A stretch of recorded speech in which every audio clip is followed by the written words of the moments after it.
ত্রিপুরার অনিয়মিত কর্মচারী মঞ্চের রাজ্যভিত্তিক কনভেনশন অনুষ্ঠিত হচ্ছে আগরতলা IMA হাউসে।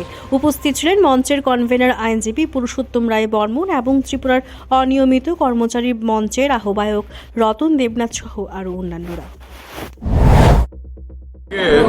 ত্রিপুরা রাজ্যের অনিয়মিত কর্মচারীরা তাদের দীর্ঘদিনের বঞ্চনার অবসানে এখানে রাজ্যভিত্তিক কনভেনশনে মিলিত হয়েছে। ত্রিপুরা অনিয়মিত কর্মচারী মঞ্চের ডাকে বিভিন্ন প্রান্ত থেকে অনিয়মিত কর্মচারীরা এখানে এসেছেন। আমাদের একটাই দাবি, সমস্ত অনিয়মিত কর্মচারীদের নিয়মিতকরণ করতে হবে এবং নিয়মিতকরণ করার সাপেক্ষে অনিয়মিত কর্মচারীদের সমকাজে সমবেতন দিতে হবে। দীর্ঘদিন ধরে, কয়েক দশক ধরে এই রাজ্যে 30,000 অনিয়মিত কর্মচারী আছেন যারা নিয়মিত কর্মীদের মতো দায় দায়িত্ব পালন করছেন, কিন্তু তারা সামান্য মজুরির ভিত্তিতে কাজ করছেন। তাদের চাকুরি নিয়মিতকরণ করা হয়নি। অনেক অনিয়মিত কর্মচারী ইতিমধ্যে শূন্য হাতে অবসরে চলে গেছেন। এই কনভেনশন থেকে যারা মূল দাবি, 30 জুলাই 2018 সনে রাজ্য সরকার একটা ভয়ঙ্কর সার্কুলার জারি করেছিল, সর্বনাশ সার্কুলার। এই সার্কুলার মূলে এই রাজ্যের অনিয়মিত কর্মচারীদের ভাগ্যকে চিরতরে অন্ধকারে ঠেলে দেওয়া হয়েছে। এই সার্কুলার দ্বারা রাজ্য সরকার অনিয়মিত কর্মচারীদের নিয়মিতকরণ প্রকল্প বাতিল করে দিয়েছে। আমাদের দাবি, অবিলম্বে অনিয়মিত কর্মচারীদের নিয়মিতকরণ করার জন্য রাজ্য সরকারকে প্রকল্প জারি করতে হবে। 2007-8 সন থেকে যে স্কিম চালু ছিল, যেই স্কিমে 10 বছর কাজ করলে পরে নিয়মিতকরণ হওয়ার অধিকার হতো, সেই স্কিম এই সরকার গত 30 জুলাই 2018-তে বাতিল করেছে। আমরা দাবি করছি এই কনভেনশন থেকে অবিলম্বে এই স্কিম পুনরায় চালু করতে হবে।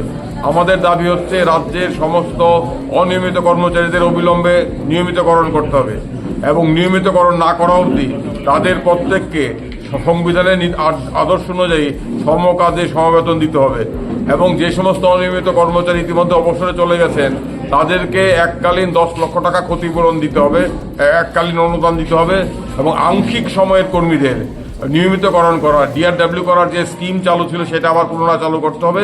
এই মূল দাবিগুলো নিয়ে আজকে এখানে কনভেনশনে আমরা মিলিত হয়েছে। ত্রিপুরার অনিয়মিত কর্মচারীরা দলমত নির্বিশেষে এখান থেকে রাজ্য সরকারের কাছে দাবিগুলো রাখা হবে।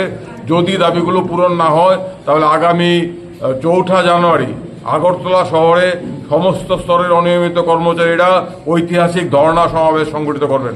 আমরা আশা করব রাজ্য সরকার অনিয়মিত কর্মচারী 30,000 অনিয়মিত কর্মচারীর প্রতি তারা মানবিক দৃষ্টিভঙ্গি গ্রহণ করবেন, তারা তাদের ন্যায্য দাবি পূরণ করবেন এবং জুলাই 18-এর সর্বনাশা সার্কুলার প্রত্যাহার করবেন। যদি প্রত্যাহার না করেন, যদি দাবি পূরণ না করেন, তবে অনিয়মিত কর্মচারীরা বাধ্য হবেন রুটিজুরির স্বার্থে, নিজেদের ন্যায্য পাওনার স্বার্থে ব্যাপক আন্দোলন গড়ে তুলতে। তারই প্রস্তুতিতে আজকের এই সমাবেশ, এই কনভেনশন। কবে থেকে আপনাদের এই সংগঠনে আত্মপ্রকাশ? এই সংগঠন আমরা দীর্ঘদিন ধরে দেখছি। গত 7 বছর ধরে এই রাজ্যে অনিয়মিত কর্মচারীদের কথা বলার কেউ নেই। এই রাজ্যের অনিয়মিত কর্মচারীরা মুখ বুঝে প্রতিদিন দায় দায়িত্ব পালন করছেন আর মাসের শেষে 10,000 8,000 টাকা নিয়ে বাড়ি যাচ্ছেন। আমরা 7 বছর ধরে দেখছি এখানে তাদের হয়ে কথা বলার কেউ নেই। তা এই কারণেই গত 4 ডিসেম্বর আমরা আগরতলা শহরে স্টুডেন্ট সেলতমে রাজ্য ত্রিপুরা অনিয়মিত কর্মচারী মঞ্চ গঠন করি। এই মঞ্চের একটাই উদ্দেশ্য, এখানে দলমত নির্বিশেষে সমস্ত স্তরের অনিয়মিত কর্মচারীরা জড়ো হয়েছেন।